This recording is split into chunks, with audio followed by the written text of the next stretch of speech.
अल्हम्दुलिल्लाह वस्सलातु वस्सलामु अला रसूलिल्लाह व अला आलिहि व सहबिहि वसल्लम। अम्मा बाद, शेख अलबानी रहमतुल्लाह अलैहि हिकु रिवायत ज़िक्र कई आहे जेका मुस्तदरक हाकिम, तबरानी शरीफ़ ऐं इब्न असाकिर वग़ैरह जे अंदरि मौजूदु आहे। शेख रहमतुल्लाह अलैहि फरमाइनि था इन रिवायत जी सनद मजमूई एतबार सां हसन थी वञे थी, बल्कि सही। शेख फरमाइनि था त मजमूई एतबार सां रिवायत जी सनद यर्तक़ी बिहा अल हदीसु इला दरजत सिहा, रिवायत सही थी वञे। इन रिवायत जे अंदरि हिकु वाक़ियो मौजूदु आहे। सैयदना सुहैब रूमी रज़ी अल्लाहु अन्हु ऐं जनाब उमर रज़ी अल्लाहु अन्हु जिन जे विच में हिकु मुकालिमो ॻाल्हि ॿोल जो तज़किरो मौजूदु आहे त हिकु ॾींहुं सैयदना अमीर अल मोमिनीन उमर फारूक रज़ी अल्लाहु अन्हु साहबी रसूल जनाब सुहैब रूमी रज़ी अल्लाहु अन्हु खे चयो, अय्यु रजुलिन अंत, तूं तमामु बहितरीन माण्हू आहीं। हिते अय्युन जेको आहे सीगा सिफ़त आहे जेको मदह ते तारीफ़ ते दलालत थो करे। लुग़त अरबी में अय्युन जेको अखर आहे उन जूं मुख़्तलिफ़ मानाऊं आहिनि। कॾहिं इस्म मौसूल जी माना में बि ईंदो आहे ऐं कॾहिं मुनादा सां गॾु बि ईंदो आहे। बहरहाल हिते जेको आहे सिफ़त जी माना में आहे जेको तारीफ़ ते मदह ते दलालत थो करे। मक़सदु इहो आहे तूं तमामु बहितरीन माण्हू आहे। लौला ख़िसालुन सलासुन फ़ीक, जेकॾहिं तो में टे कम न हुजनि, टे मामला अहिड़ा आहिनि, टे सिफ़तूं आहिनि जेके मूंखे तुंहिंजो पसंदि कोन्हे। मक़सदु इहो आहे त हज़रत सुहैब रूमी रज़ी अल्लाह अन्हु पुछनि था इहे कहिड़ियूं शयूं आहिनि। जनाब उमर रज़ी अल्लाह अन्हु पहिरें नंबर ते फरमायो, इक्तनैत वलैस लक वलद, पहिरीं ॻाल्हि आहे त तो पंहिंजी कुनियत रखी आहे हालांकि तोखे औलाद ई कोन्हे। कुनियत माना औलाद जे निस्बत ॾांहुं इंसान पंहिंजो नालो मौसूफ़ कराए, उन नाले सां सॾाए। तो पंहिंजी कुनियत रखी आहे हालांकि तुंहिंजो को औलाद कोन्हे। ॿिए नंबर ते इंतमैत इलल अरबी व अंत मिन रूम, तूं पंहिंजे पाण खे अरबी सॾाईंदो हालांकि तूं रूमी आहीं, तूं अरब कोन्हे। टी ॻाल्हि वफ़ीक सर्फ़ुन फ़ी ताम, तूं मानी खाराइण जे मैदान में, खाधे खाराइण जे मैदान में तमामु घणो मुबालगो थो करीं, माण्हुनि खे खाधो तमामु घणो थो खाराईं। टे शयूं जेके आहिनि उहे तुंहिंजूं मूंखे कोन थियूं वणनि। जनाबे सुहैब रूमी रज़ी अल्लाह अन्हु चवनि था हाणे मुंहिंजी ॻाल्हि ॿुधो। पहिरीं तव्हांजो एतिराज़ इक्तनैत वलम यूलद लक वलद, तव्हां पंहिंजी कुनियत रखी हालांकि तव्हांजो औलाद कोन्हे। चए थो इहा कुनियत मूं इन जे करे रखी आहे फ़इन रसूलुल्लाह सल्लल्लाहु अलैहि वसल्लम कन्नानी अबा यहया, रसूलुल्लाह सल्लल्लाहु अलैहि वसल्लम मूंखे कुनियत अबू यहया पाण मूंखे ॾिनी हुई। नबी अलैहिस्सलातु वस्सलाम मुंहिंजो नालो या मुंहिंजी कुनियत अबू यहया रखी हुई, तंहिंजे करे नबी अलैहिस्सलातु वस्सलाम रखी आहे, तंहिंजे करे आउं सॾायां थो। ॿिए नंबर ते तूं चईंदो त इन तमैत इलल अरबी वलस्त मिनहुम, तूं पंहिंजे पाण खे अरबी थो सॾाईं, तूं अरबन मां कोन आहीं, तूं रूमी माण्हू आहीं। फरमाइनि था त फ़इनी रजुलुम मिनन नमर बिन क़ासिद, ऐं नमर बिन क़ासिद जेको अरबन जो ख़ानदान आहे उन जे ख़ानदान मां, उन जे नसब मां मुंहिंजो तालुक़ आहे, उन जे नसब सां मुंहिंजो तालुक़ आहे। फसबतनी अर्रूम मिनल मूसिल बाद इज़ अना ग़ुलामुन अरफ़्तु नसबी, मूसिल शहर मां रूमी मूंखे कैदी बनाए खणी विया, अगवा करे खणी विया, पोइ उन्हनि मूंखे ग़ुलाम बनाए छॾियो। असुल में आउं ग़ुलाम कोन हुयुसि, असुल में आउं अरब आहियां, ऐं एतिरो ॿार हुयुसि जो मूंखे शऊर हो, पंहिंजो नसब मूंखे यादि आहे। असुल में आउं अरब आहियां, तव्हांखे ग़लतफ़हमी आहे। इन हज़रत उमर रज़ी अल्लाह उनखे ग़लतफ़हमी आहे। असुल में यानी सुहैब रूमी रज़ी अल्लाह उन रूमी खेसि ग़ुलाम बनाए खणी विया, पाण अरब ख़ानदान सां तालुक़ रखंदो आहे। टे नंबर ते तव्हांजो एतिराज़ वम्मा कौलुक फ़ीक सर्फ़ुन फ़ी ताम, तूं माण्हुनि खे खाधो घणो थो खाराईं।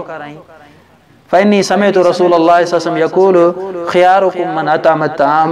मूं नबी अलैहिस्सलातु वस्सलाम खां ॿुधो आहे पाण फरमाईंदा तव्हां में भले में भला माण्हू उहे आहिनि जेके माण्हुनि खे खाधो कसरत सां खाराइनि। तंहिंजे करे ऐं काशे बचाए कोन थो रखां, ग़रीबनि मिस्किननि खे खारायां थो तमामु घणो। त जनाब उमर रज़ी अल्लाह उन टे ॻाल्हियूं ॿुधनि था ख़ामोश थी विया। हिन रिवायत मां शेख अलबानी रहमतुल्लाह अलैहि फरमाइनि था त कुझु मसला निकिता। पहिरें नंबर ते मशरूइयतुल इक्तिनाई लिमन लम यकुल लहू वलदुन, फरमाइनि था त जंहिंखे औलाद कोन्हे उहो बि कुनियत रखी सघे थो, जंहिंखे औलाद न आहे उहो बि कुनियत रखी सघे थो। जीअं सही बुखारी जे अंदरि फरमाइनि था त रिवायत आई आहे, नबी अलैहिस्सलातु वस्सलाम हिकिड़ी नंढड़ी ॿारड़ीअ खे ख़ूबसूरत कपिड़ो पाराइनि था, फ़क़ाल लहा हादा सना या उम्म ख़ालिद, هذا سنا يا ام خالد ये तमाम भलो आहे सना लुगत हबशी जो अखर आहे इन जी माना आहे बेहतरीन हसन पाण फरमाईंदा आहियूं उम्मे खालिद लिबास तोखे ॾाढो भलड़ो पियो लॻे हालांकि उन नंढी ॿारड़ी आहे जंहिंजो यानी औलाद कोन हो तॾहिं नबी अलैहि सलाम खेसि उम्मे खालिद चयो ऐं ॿियूं रिवायतूं बचनि थियूं या अबा नुमैर मा फ़अल नुगैर नबी अलैहि सलाम नंढे ॿारड़े खे अबू नुमैर चयो जंहिंजो को औलाद कोन हो मक़सदु इहो त जंहिंखे औलाद नाहे उहो बि कुनियत पंहिंजी रखी सघे थो ऐं शेख अलबानी रहमतुल्लाह अलैह ते ख़ूबसूरत हिकिड़ी ॻाल्हि लिखनि था वक़द हजर अल मुस्लिमून ला सियम अल आजिम मिनहुम हाज़िही सुन्नत अल अरबियत अल इस्लामिया फरमाईंदा अक्सर तौर ते मुस्लमाननि हींअर इन कुनियत वारी सुन्नत खे छॾे ॾिनो आहे बिलख़ुसूस फरमाईंदा त अजम जेके असांजा मुस्लमान भाउर आहिनि अरबनि में जेको अॼु ताईं भई आहे तमामु आहे कुनियत हर का अरब जी कान का कुनियत आहे पर असां अजमनि में कुनियत जो हींअर रवाज ई ख़तमु थी वियो आहे ही मुबारक कुनियत आहे जेका नबी अलैहिस्सलाम जी हुई तक़रीबन तमामु सहाबा जी हुई नबी अलैहिस्सलाम जंहिंखे औलाद कोन हो उनखे बि कुनियत सां छॾींदा हुआ तो फरमाईंदा त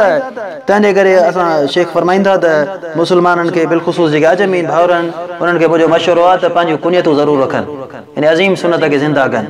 पंहिंजे औलाद जे नाले सां हर को पंहिंजे औलाद जे नाले सां वॾे पुट जे नाले सां या जंहिंखे जेको बहितर लॻे जे नबी अलैहिस्सलाम अबुल क़ासिम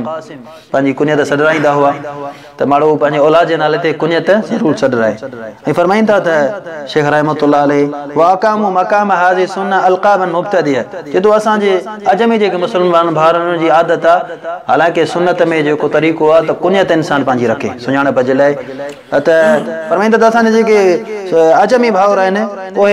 उहे अलक़ाब पाण जा मनसूब कनि था जेके हिकु अजीब बिदअती अल्फाज़ आहिनि फरमाईंदा अल आफंदी वल बेग वल बादशाह सुम सैयद तो सैयद बि लॻाराईंदा बादशाह बेग फरमाईंदा त बिदअती अलक़ाबनि जो को ताल्लुक़ उन इस्लाम में तसवुर कोन्हे ऐं गॾो गॾु फरमाईंदा त हीअ तज़किया ते दलाल था कनि तज़किया ते इंसान पंहिंजे पाण खे पाक हुजण जो ऐलान पियो करे गोया खे हीअ जेके लफ़्ज़ आहिनि न जिन में इन सैयद थी वियो या दीगर अल्फाज़ थी विया जिन में गोया के माना सरदारी जो यानी ऐलान आहे ऐं सरदार आहियां वॾड़ो आहियां पंहिंजे पाण खे इंसान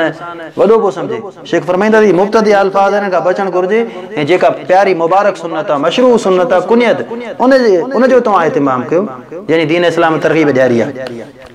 ऐं गॾो गॾु शेख रहमतुल्लाह अलैह फरमाईनि था त हिन हदीस मां गॾो गॾु इहो मसइलो मालूम थियो फ़ज़लु इतआम माण्हू ग़रीबनि खे मिसकीननि खे खाधो खाराए खाधे खाराइण जी फज़ीलत मालूम थी नबी अलैहिस्सलाम उन्हनि माण्हुनि खे भलो करार ॾिनो आहे जेका ॿियनि खे खाधो खाराईंदा फरमाईंदा हीअ बि मुबारक प्यारी आदत हुई जेका अरबनि जी ख़ुसूसियत रही अरबन जी फरमाइंदा त इम्तियाज़ बिहल अरब अला गैरहिम मिनल उमम सुम्मा जाअल इस्लाम व अक़द ज़ालिक फरमाइंदा जॾहिं इस्लाम अची वियो त अल्हम्दुलिल्लाह अरबन खां या सुन्नत ॿियनि मुस्लमाननि ताईं पकिड़िजी वई पर पहिरें असुल में हर वक़्तु अरबन में महिमान नवाज़ी जो वॾो रवाज हो रस्म हुई अल्हम्दुलिल्लाह मुबारक सुन्नत आहे जंहिंखे दीन इस्लाम ताक़ीद सां यानी बयानु कयो ऐं गुरु अल्हम्दुलिल्लाह उहा सुन्नत बैद में फरमाईंदा त अरबी माहौल खां मुंतकिल थी करे मुस्लमान जेके बि सभिनी में अल्हम्दुलिल्लाह मुंतकिल थी वई फरमाईंदा त बरख़िलाफ़ यूरोप में जेके माण्हू रहनि था उन्हनि वटि महिमान नवाज़ी या ग़रीबनि खे मिसकीननि खे खाधो करण जो रस्म रवाज आहे ई कोन्हे त बहरहाल अल्हम्दुलिल्लाह इहा हिकु अज़ीम इस्लामी वस्फ़ आहे त माण्हू ॿियनि खे खाधो खाराए ऐं बिलख़ुसूस हदीस मां जेके मसइला मालूम थिया पहिरें नंबर ते इंसान पंहिंजी कुनियत जो इहतिमाम करे